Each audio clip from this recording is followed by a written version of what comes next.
자, 요한계시록 22장 마지막 장입니다. 요한계시록은 1장부터 20장까지 있는데요. 마지막 요걸 읽어보고, 그 다음에 전체를 한번 우리가 살펴보고, 나가도록 하겠습니다. 22장 1절에서부터 4절까지 나오고요. 중간에 좀 뺐습니다. 일단 1, 2, 3, 4까지만 보도록 하겠습니다. 또 그가 수정같이 맑은 생명수의 강을 내게 보이시니, 하나님인 어린 양의 보좌로부터 나와서, 이게 참, 또라는 말의 의미에 대해서 관심을 좀 가지시면 좋을 것 같고요. 또라는 말은 뭡니까? 21장하고 연결되었다라는 의미가 좀 있죠. 그 전 상황하고요. 그러니까 21장에는 어떤 내용이 있었나요? 여러분 잘 알고 계시죠? 21장 여기 보면 21장에는 뭐야? 그 동서남북의 네 문, 하늘에서 예루살렘이 쭉 내려왔습니다. 그러니까 예루살렘이 내려옴으로 말미암아 요한계시록은 끝났습니다. 그렇죠? 제가 지난번에 요한계시록의 구조에 대해서 말씀을 드렸습니다. 요한계시록의 구조는 되게 쉬워요. 뭐만 기억하면 됩니까? 7만 기억하면 좋습니다. 777. 777이 뭐죠? 이렇게 돼 있죠. 777. 1장부터 7장까지가 소상기고요. 77, 1장부터 14장까지 7 곱하기 2죠. 7이 14가 장성기입니다. 소생장성. 그 다음에 777, 7 곱하기 3, 21장이 결론, 완성기입니다. 그래서 소생, 장성, 완성. 3단계로 요한계시록은 완성이 됩니다. 맨 처음에는 뭐겠습니까? 뭐가 원인이죠. 이게 이런 일이 일어날 것이다. 두 번째는 뭡니까? 전개가 돼가지고 종말이 와서 지구가 멸망하겠죠. 2만만이 죽는다라고 예언되어 있습니다. 그게 14장까지인데 여기서 풀어가야 될 사람은 누굽니까? 재림 역사죠. 그 다음에 777 하면 21장이 끝납니다. 그래서 요거 다시 한번 더 설명을 해드리겠습니다. 그래서 결국적으로 이게 얘기 나오면 안 돼. 요거죠. 요겁니다. 요거. 예루살렘 성이 완성을 해서 끝났습니다. 끝났으면 사실은 요한계시록은 뜻을 이루었지 않습니까? 하나님의 뜻이 무엇입니까? 이 땅 가운데 아담과 하와가 하나님 뜻을 믿고 완성하는 겁니다. 하나님이 완성하는 것은 하나님이 임재할 수 있는 하나님의 성전이 되는 것입니다.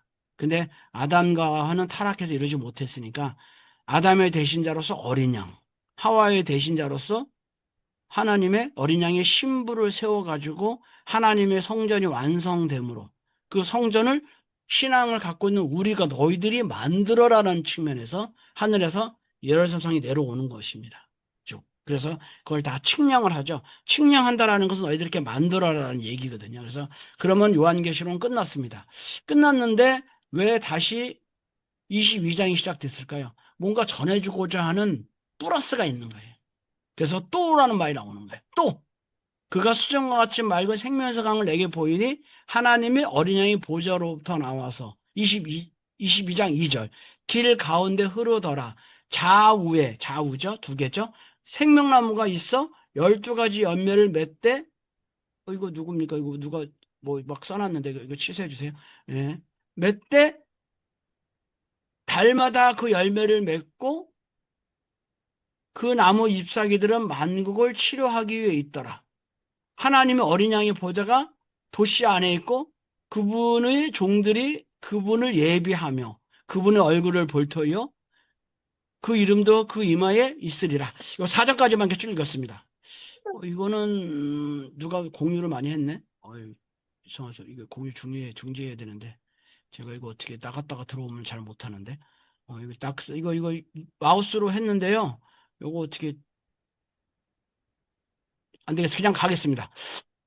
그래서 22장은 플러스 21장 플러스 하나 더 하는 겁니다. 왜 그러냐면요. 창세기에 하나님의 계획했던 섭리가 어디서요? 이제 21장이 다 완성이 됐는데 그걸 다시 한번 22장에서 어떻게 돼요? 창세기에 예언한 것대로 완성이 되었다라는 걸 반복해서 한 번 더 보여주는 장입니다. 그러니까 창세기에서 어떻게 됐는데요? 라는 걸 먼저 알아야 22장의 내용을 우리가 잘 이해할 수 있어요. 그래서 처음서부터 나오는 게 뭡니까? 수정과 같은 생명상을 내게 보이니라고 돼 있어요. 그래서 여기 그림에 나오죠. 야, 이 성전이 여기 성전입니다. 여기 위에 예수 그리스도께서 계시죠? 천사가 좌우에 있습니다. 근데 여기서 뭐가 나와요? 성전에서 물이 나온다는 거, 생명수 쭉. 왜냐하면 이 물이라는 것은 옛날에는 도시가 발전하거나 사람들이 살아가려면 가장 중요한 게 뭡니까? 주변에 호수 또는 강이 있어야 됩니다. 이 샘물이 나오지 않으면 살아갈 수 없어요. 그래서 이 창세기에도 보면요. 하나님이, 여기다 제가 읽겠습니다. 현대어는 아니죠. 개정개정. 하나님이 창세기에 보면 연결을 해야 되겠네요. 창세기에 보면 1장에 나오고요. 그 다음에 2장에 딱 나오자마자 에덴 동산을 창설하시고 나오죠. 동방에 여호와 하나님이 사람을 지으시고요. 1장 7절 너무 잘 알죠?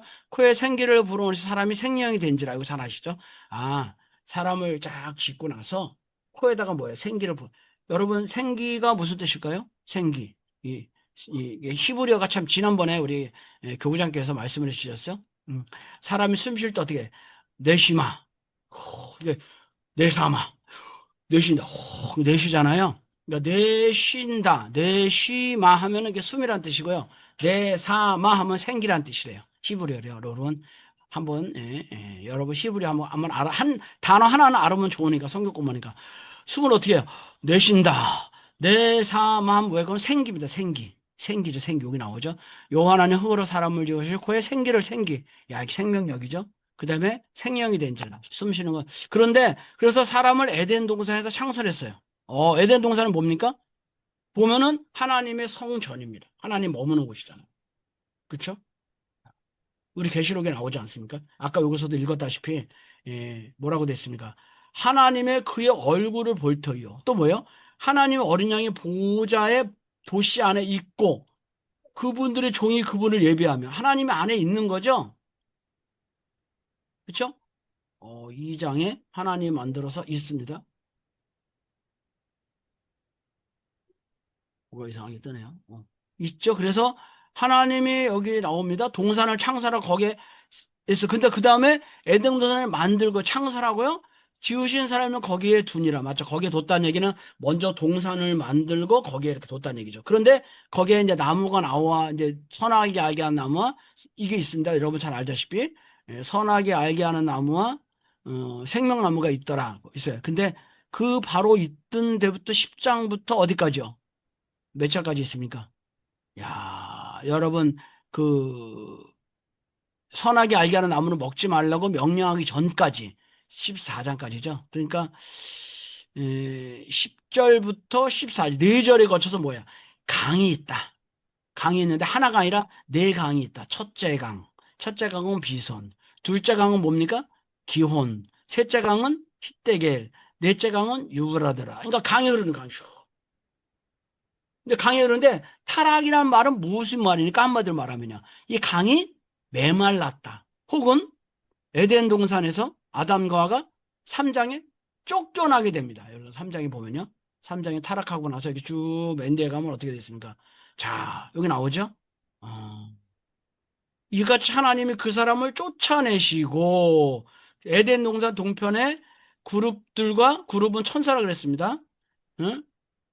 근데 동산에 그룹들과 두루 불칼을 들어 생명나무를 쫓아내셨다. 어디에 쫓아내? 에덴도다 쫓아냈다는 얘기는 물이 흐르는 그 생명의 물을 마시지 못했다라는 의미가 있는 겁니다.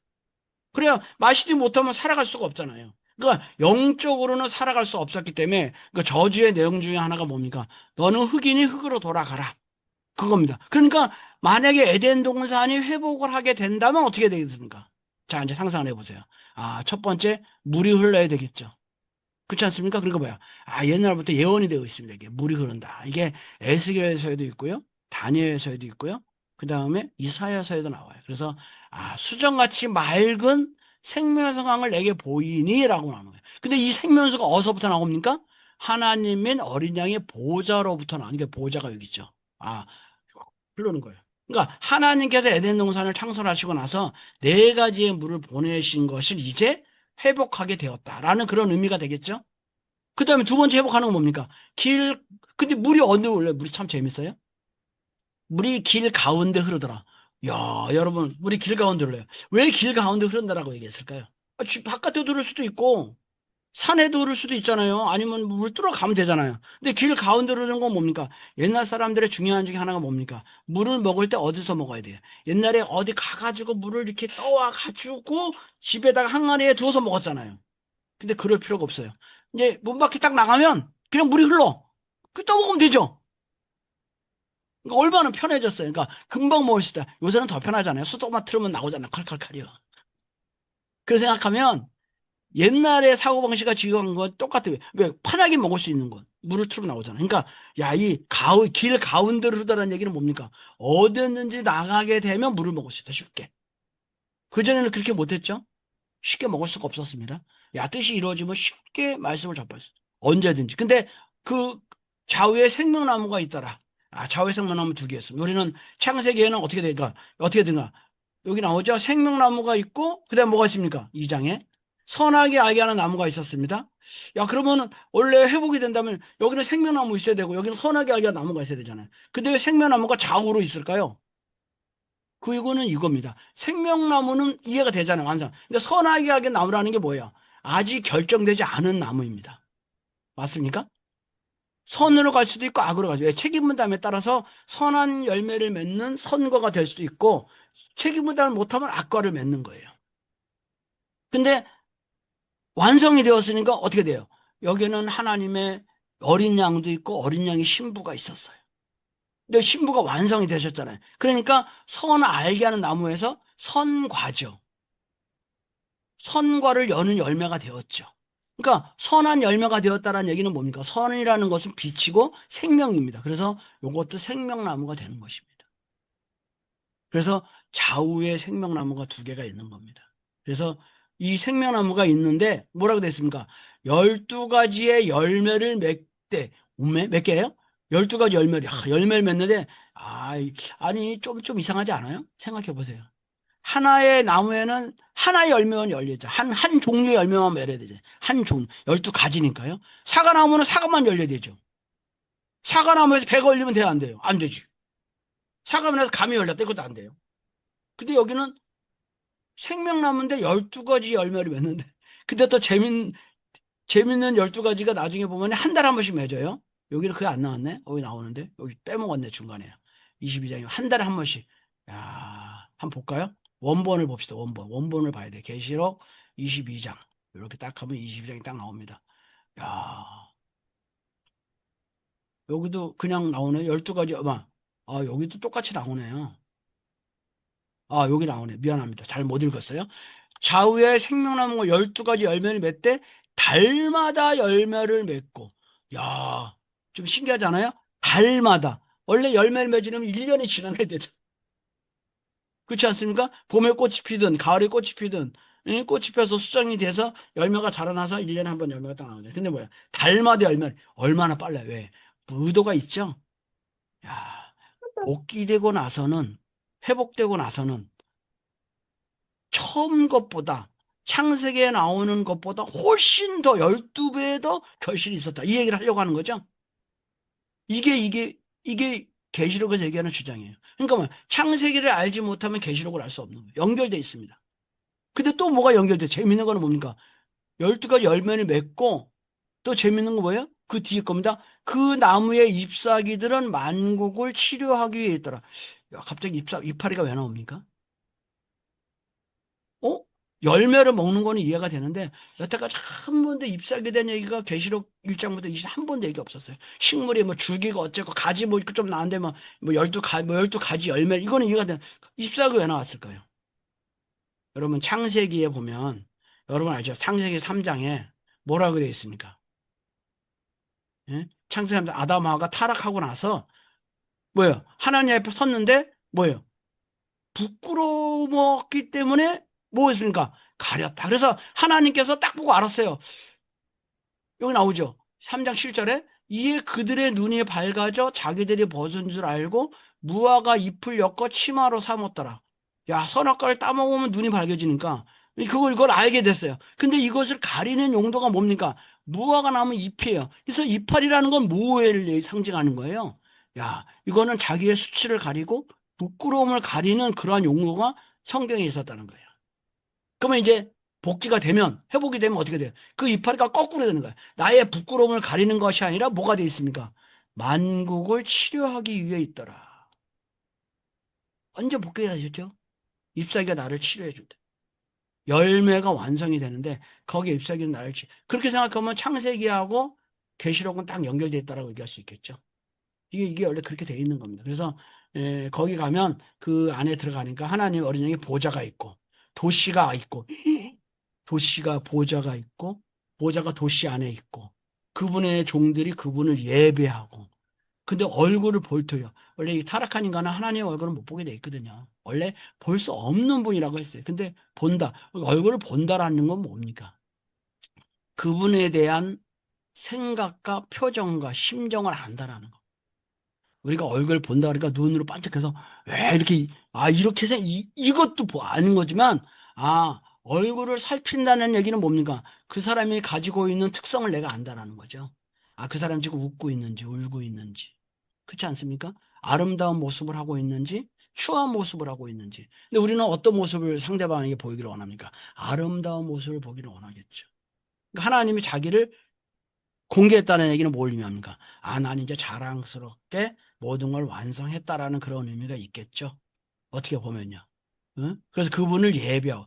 그러니까 그분의 이름도 그들의 이마에 있으리니. 이마에 있다는 얘기가 뭐예요? 머릿속에 기억되어 있다. 뭐예요? 중요한 그러한 상황 가운데 들어가 있다. 이게 22장 4절까지의 이야기입니다. 그 내용을 쭉 더 보면 그 마지막에 대한 얘기들이 쭉 나오게 됩니다. 5절 보면 뭐 다시 밤이 없겠고 그다음에 여기 나오죠. 밤이 없겠고 밤이라는 건 뭐냐? 어둠이잖아요. 죽음이 없는 거죠. 우리가 얘기하는 그런 실제적인 밤은 아니겠죠. 신실하고 참되니까 하나님의 영들이 뭐 이렇게 쭉쭉 보였다. 그 다음에 끝납니다. 이제 내가 속히 오겠다. 천사를 보내서 다 보내줬다. 두루마리의 예언에 말씀을 지키는 자는 복이 있으리라. 이 두루마리는 뭐라니까? 성경을 옛날에는 이제 그 가죽 같은 거를 이렇게 써가지고 이렇게 말았으니까 두루마리로처럼 그러니까 두루마리는 성경이라고 얘기합니다. 그래서 이걸 보고 지키는 자는 요한이니 뭐 천사가 경배하려 했더니 천사가 나한테 경배하지 마시고 하나님한테 경배하십시오. 그게 9절이고요. 그 다음에 인봉하지 말라. 때가 가까웠다. 뭔지 이렇게 하나 나오죠. 그런데 중요한 사실은 뭡니까? 11절. 불의함을 11절도 중요합니다. 불의를 행하는 자는 그대로 불의를 행하고 더러운 자는 그대로 더럽고 의로운 자는 그대로 의롭고 거룩한 자는 그대로 거룩하게 하라. 이게 뭐예요? 하나님의 나라가 온다 할지라도 어떻게 돼요? 불의를 행하는 자가 있어요. 답답하죠? 더러운 자는 그대로 있어요. 그대로 더럽고 의로운 자는 그대로 의로워. 거룩한 자는 그대로 거룩하다는 거예요. 이 요한계시록에서 얘기하는 그 하나님의 나라라는 것은요, 이 지구상의 전 세계를 얘기하는 게 아닙니다. 어느 한 기준을 얘기하는 것입니다. 하나의 도시가 세워졌다. 하나의 단체가 세워졌다. 하나의 기준이 만들어졌다. 그쵸? 그거를 이야기하는 거죠. 시온이죠. 시온의 산이 굳건하게 섰다. 이제 이것의 영향력이 언제까지 갈까요? 그게 1000년 동안 간다. 그게 뭐예요? 1000년 왕국입니다. 이 1000년 동안 갈 것이다. 그래서 서서히 어떻게 해요? 이 세상이 바뀌어져 가는 것입니다. 어떻게? 더 긍정적으로, 더 좋게. 다소간에는 올라갔다 내려가는 것도 있습니다. 지금의 상황을 보면 지금의 전 세계는 기독교가 좀 잡았잖아요. 우리가 그런 얘기 많이, 저는 그런 얘기들을 많이 들었어요. 종교 얘기할 때. 초신자도 와서 그런 얘기 하는데, 기독교가 너무 나쁜 일을 많이 하지 않습니까? 최근에는 뭐 그냥 교회가 욕을 많이 먹잖아요. 우리 교회도 비롯해서. 왜냐하면 세상 사람들이 보기에 세상의 기준보다 교회의 기준이 더 낮은 것 같아. 그러니까 다닐 수 없다고 보는 거예요. 자, 그러면 내가 얘기합니다. 그러면 교회를 안 다니면 기준도 높아집니까? 이걸 물어보는 거야. 그럼 역사적으로 보자 이거죠. 종교가 없는 시대에 종교가 없으면 더 이 살기 좋은 세상이 되었을까요? 전혀 그렇지 않다는 얘기죠. 아예 우리가 얘기하는 고등종교가 아예 없었던 곳, 어디야? 아예 고등종교가 없었던 곳이 어디입니까? 여러분, 종교가 없으면 문명이 발전이 안 돼요. 우리가 그걸 알아야 됩니다. 아예 종교가 없었던 곳이 어디입니까? 고등종교가 없었던 곳. 이게 첫 번째가 아프리카 아닙니까? 아프리카 무슨 뭐 문명이 있습니까? 자기네는 나름대로 있다고 하지만 세계사적으로 봤을 때 아무런 영향력이 없습니다. 우리가 얘기하는 아메리카, 인디안도 마찬가지죠. 뭐 북아메리카나 남아메리카, 남미나 마찬가지입니다. 자, 그럼 그나마 그 사람들 가운데 첫 번째 종교가 나온 게 뭡니까? 불교가 먼저 나왔죠. 그래도 불교권은 좀 낫잖아요. 나라를 만들었습니다. 문명을 만들었습니다. 기독교도 문명을 만들었어요. 유체교도 문명을 만들었어요. 이슬람도 문명을 만들었어요.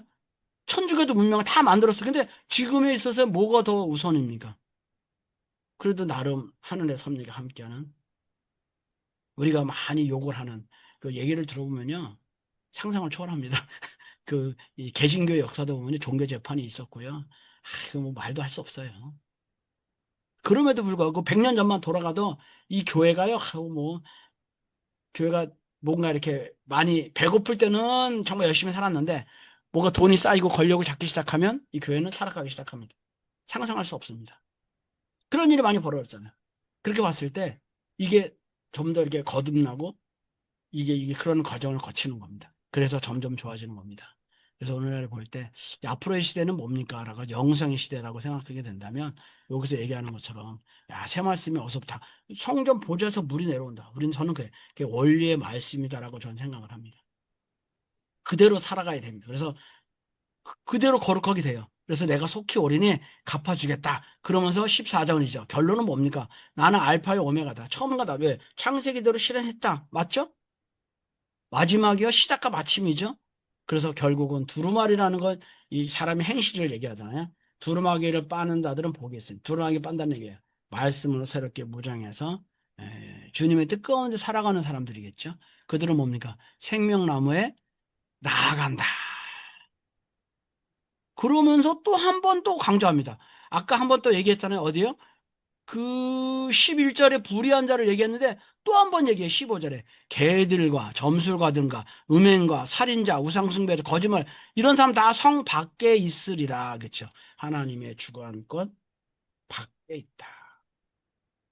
그래서 나는 내 교회를 위해서 사자를 보냈는데 뭐 강명한 새벽별이다. 그래서 뭐 이단도 나오고 그러는데 하여튼 그러죠. 그래서 성령과 신부가 쭉 얘기하시면서 이건 나중에 다시 한번 얘기하겠습니다. 특집으로. 그래서 결국은 예, 예언의 말씀을 듣는 모든 사람이 증언하노니 이것들 외에 하나님의 기록된 재앙을 더할 것이요. 뭐 추구하거나 첨가하거나 다르게 풀면 하나님이 재앙을 주겠다. 더 큰 재앙을 주겠다. 이 말씀을 듣는 모든 사람에게 증언하니 만일 이것들 외에 더하면 기록된 재앙을 더할 것이요. 제하여 버리면 참회함을 제해버리겠다. 제하면 제하고 더하면 재앙을 더하겠다는 얘기죠. 그대로 전해야 된다. 그게 사명입니다. 이 요한계시록을 풀었던 사람이에요. 그래서 이것들을 증언하시는 일, 내가 진실로 속히 오리라고는 예정이 되었다는 얘기죠. 야, 하나님의 은혜가 모든 자에게 있을지어다. 아주 이렇게 해서 모든 22장이 끝났습니다. 성경이 끝났는데요. 이래서 이제 22장이 결과적으로 한번 쭉 훑어봤습니다. 여러분 한번 설명을 들으셨으니까요. 내가 직접 읽어봐야지 그 내용을 알 수 있습니다. 한번 읽어보시면 좋을 것 같고요. 22장 마지막 장이거든요. 마지막을 읽으면 다 읽은 겁니다. 그쵸? 마지막 읽으면 다 읽어요. 그래서 그걸 중심 삼고 다시 한번 정리를 한번 좀 해보도록 하겠습니다. 자, 정리 한번 해봤어요. 요한계시록 정리. 요한계시록에는 세 존재가 등장합니다. 붉은 용, 짐승, 음료. 이게 뭡니까? 사탄 편입니다. 그러면 하늘 편은 뭡니까? 천사, 어린 양의 신부입니다. 그래서 이 처음에 막 일어나다가 처음에는 왜 이런 일이 일어나는지 몰라. 누가 나쁜 놈인지 누가 좋은 놈인지 몰라요. 그래서 그 7장까지 보면 문제가 막 발생하는 잘 몰라요. 예? 그러다가 이제 등장하는 게 뭡니까? 천사가 먼저 나옵니다. 그래서 천사가 뭡니까? 여기 나오죠. 12장 9절 여러분 잘 알죠? 옛뱀 마귀라고도 하고 사탄이라는 자다. 그게 붉은 용이야. 그 왜 붉은 용이 등장합니까? 여러분 12장, 이 계시록 12장은 어떤 장이냐면요. 재림주가 처음 탄생하는 장이에요. 12장 5절 여러분 기억나시죠? 예? 여자가 아들을 낳으니 장차 철장으로 만국을 다스릴 남자라. 그러니까 어린 양이 재림주가 등장하니까 누가 등장해요? 사탄이도 구체적으로 나와야 되는 거예요. 사탄이가 누굽니까? 알고 보니까 옛뱀, 창세기에서 등장했던 뱀, 마귀라고도 하고 사탄이라는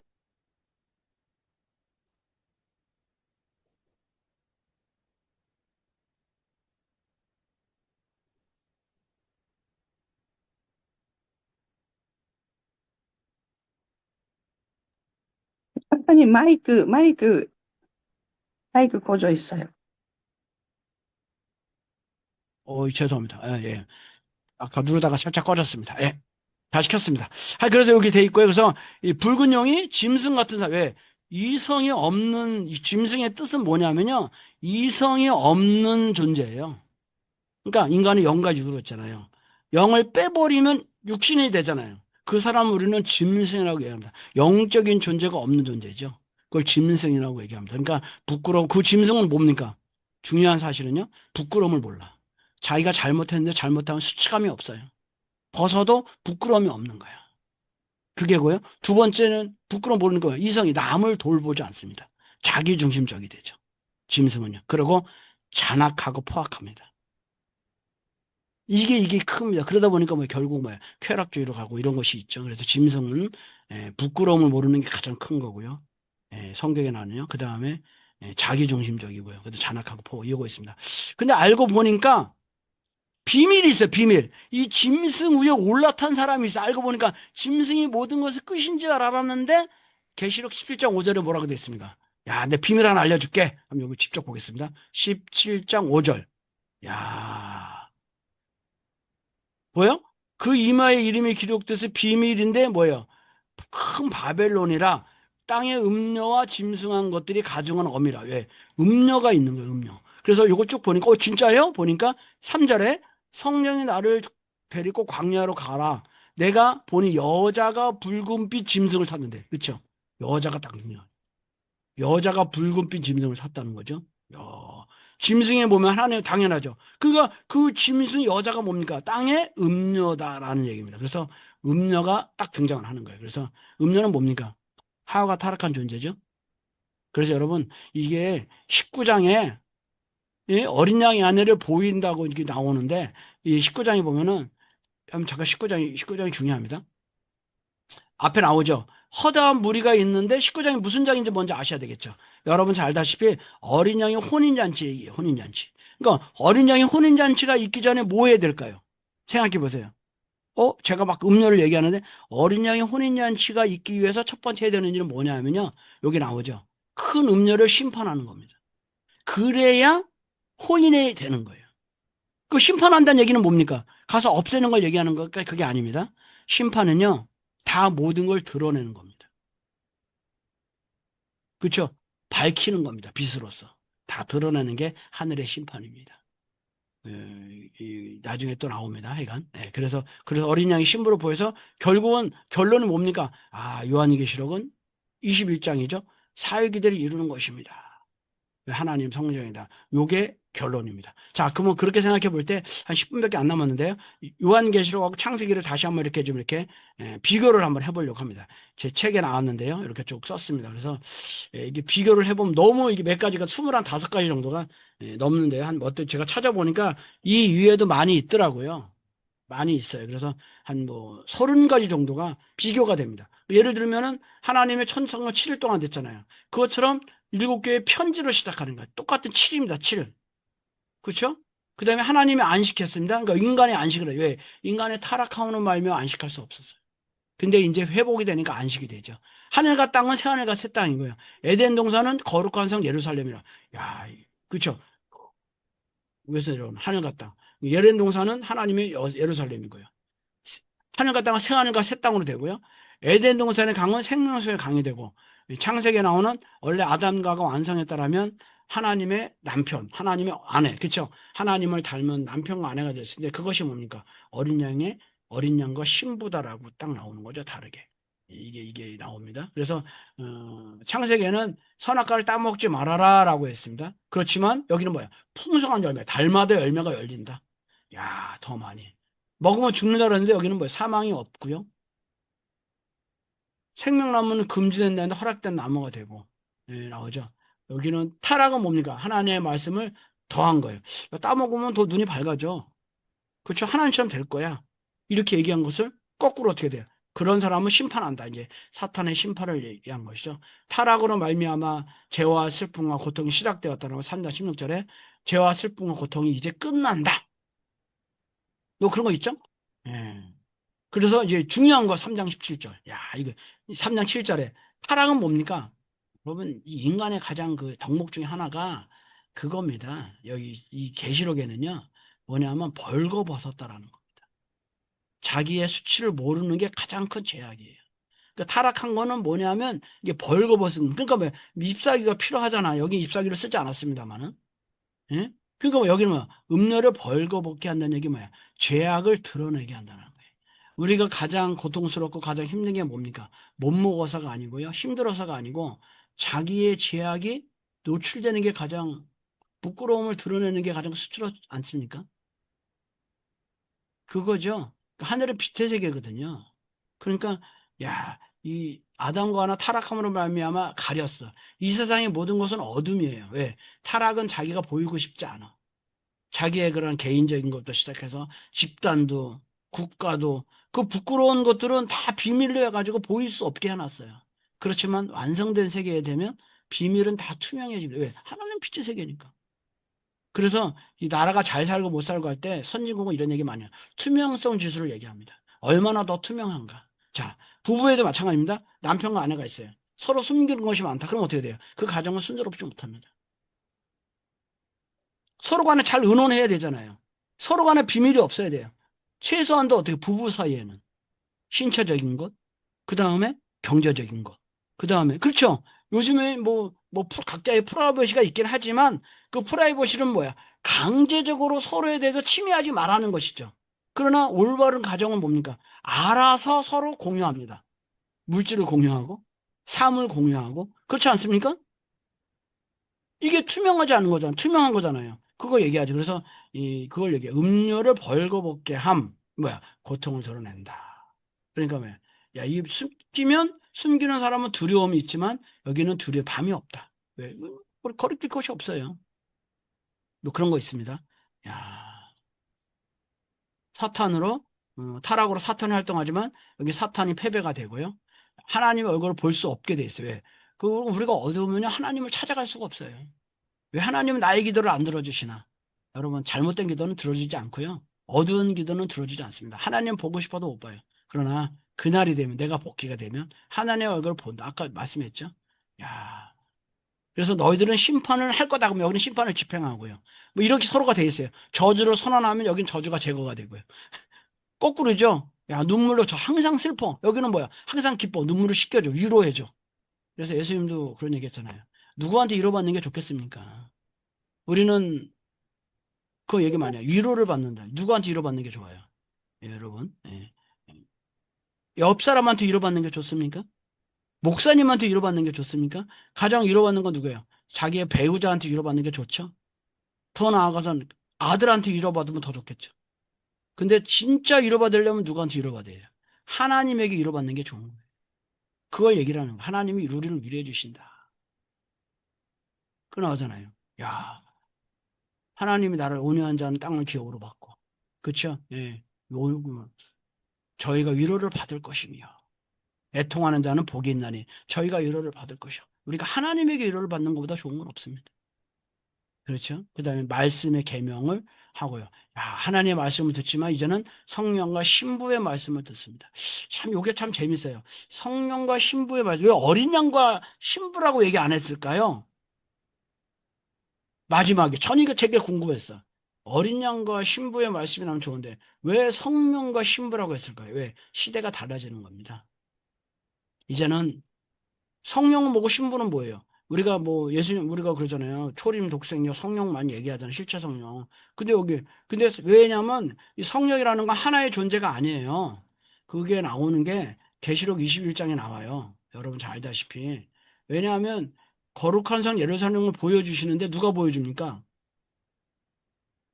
자, 봐요. 여기 나오잖아요. 10장에. 성령으로 나를 데리고 높은 산에 올라가 하나님께 내려오는 거룩한 성 예루살렘 보이시네. 성령이 나를 데려갔대. 성령이 누굽니까? 에? 어? 이상하네? 왜? 또 뭐라? 내가 어린 양의 아내를 내게 보리라 하고 성령으로 데려가니까 어린 양의 아내하고 성령은 다르죠. 같은 존재가 아닙니다. 적어도 계시록 21장에는요. 그래서 왜냐하면 하나님의 그 사랑을 전하는데 원래 아버지의 사랑은 누가 전했습니까? 옛날에 구약에는 천사가 전했습니다.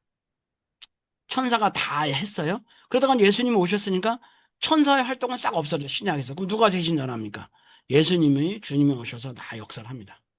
자, 그렇다면 예수님이 어머니의 모성을 전해야 되잖아요. 예수님은 영적으로 결혼하셨다 그랬거든요. 근데 지상에서 실제는 아니죠. 그러다 보니까 예수님의 어머니, 그러니까 예수님 어머니가 아니죠. 하나님의 어성적인 그러한 역할을 누가 했습니까? 그동안에 죽었던 선한 영들이 한 겁니다. 그 선한 영들의 총체적인 그 집합체를 성령이라고 하는 것입니다. 그 높낮이가 다 있겠죠?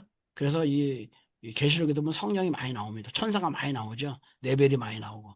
그렇지만 실체의 본체, 하나님의 여성신을 대신하는, 하나님의 부성애를 대신하는 분은 예수님이지만 하나님의 어머니를 대신하는 분은 누굽니까? 신부다라고 여기서 딱 잘라서 나오는 것입니다. 그래서 그분의 말씀이다. 이게 요거는 이제 계시록에 이렇게 예언되어 있습니다. 그래서 천사를 보는 섭리를 지키지만 여기는 천사를 보면서 도움을 주고요.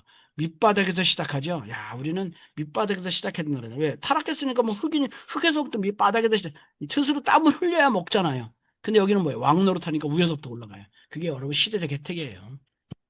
우리는 레벨이 높아요. 시작이 달라. 생명 나비기를 막았지만 나아가고요. 쭉 이제 읽어보시면 뭐 알게 될 겁니다. 그래서 결과적으로 볼 때 이 창세기하고 요한계시록은 처음과 나중이다. 그래서 맨 뒤에 나온 것처럼 뭐라고 되는가? 나는 나오잖아. 어디 갔어요? 어디 갔어? 여기 있어. 나는 알파요 오메가요. 처음과 마지막이요. 시작과 마침이라. 이게 무슨 말일까요? 아, 창세기에서 예언한 대로 다 실행했다. 그게 요한계시록에서 나오는 결론입니다. 그러니까 이 성경이 창세기, 근데 창세기 요한계시록은요, 연도로 볼 때 너무 차이 나요. 창세기는 최소한 어떻게 4천 년에 6천 년 전에 그럼 언어가 나온다고 생각할 때 계시록보다 최소한 1000년 이전에 쓰여진 책입니다. 요한계시록이 지금부터 서기 한 100년 전, 한 2000년 전에 쓰였거든요. 그러면 그 2000년 전에 더 쓰여진 것이 구약입니다. 구약 중에서 창세기가 먼저 쓰여졌으니까 언어가 나올 때쯤은 BC 한 10세기 정도에 쓰였다라고 학자들은 얘기하고 있습니다. 9세기나 10세기 이때 쓰였거든요. 이때 히브리어가 나오니까요. 그거 생각해 보면 이 계시록을 쓴 요한은 계시를 받았긴 했지만 그걸 갖다가 정리하는 과정 가운데서 분명히 창세기에 있는 하나님의 뜻을 다 알고 있었다는 얘기입니다. 그렇다고 봐야죠. 그러니까 이렇게 두 개가 딱 나오는 것입니다. 자, 그래서 마지막으로 정리를 한번 하고 마치도록 하겠습니다. 요한계시록은 간단합니다. 자, 아까도 얘기했지만 세 개, 7만 외우시면 돼요. 첫 번째 7장은 뭡니까? 여기 나오죠. 일곱인, 구체적인 내용은 일곱인하고의 하나님의 일입니다. 왜? 일곱인은 뭡니까? 종말의 원인, 언제 어떻게 이런 일이 벌어지는가를 얘기해 주는 겁니다. 근데 7장을 힌트를 딱 주죠. 하나님이 말씀이 있어 이게 해결된다. 딱 집어넣은 거예요. 6장에 요거 얘기해놓고 하나 딱 집어넣은 거예요. 그리고 이제 8장부터 이루어지죠. 8장은 뭡니까? 종말이 전개가 됩니다. 막 문제가 생겨. 막 부셔져. 어느 정도까지 문제가 생깁니까? 뭐라고 써 있어요? 2만만이 죽는다. 여기 2만만은 무슨 말입니까? 2억에 2억. 만에 만이니까요. 만에다가 0을 4개 더 붙여보세요. 억이 되잖아요. 그 2억이 죽는 때가 온대. 그 어떻게 2억을 갖다가 풀어갈 수 있냐? 재림주가 오지 않으면 안 된다. 이렇게 보는 겁니다. 그래서 재림이 나오는 거예요. 그게 이제 그래서 12장에 재림주가 등장하고 13장은 재림주를 박해하는 나라가 나오고 14장은 희망적인 메시지죠. 재림주 가서 다 심판할 거야. 그걸 미리 보여주는 거예요. 그래서 14. 예? 그러고 나서 이제 마지막에 21장 또 73, 21이잖아요. 다 끝내고 사탄 다 죽이고 하늘에서 거룩한 성을 세상 내려오고 그렇죠? 하늘나라가 아래가 완성했다. 그래서 하늘나라 완성은 뭡니까? 여기 나오는 것처럼 사위일의 완성이다. 근데 왜 21장은 뭡니까? 플러스 1인 거예요. 플러스 1. 오늘 공부했던 거는요. 요거죠. 요거는 창세기대로 했다.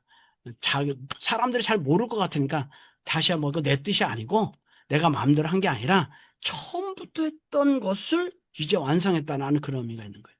한마디로 쉽게 말하면 뭔가 역사와 전통성이 있었다라는 의미입니다. 그래서 결론 맺었다. 그래서 오늘은 여기까지 하도록 하겠습니다. 다시 공유 끝나고 안으로 돌아가도록 하겠습니다.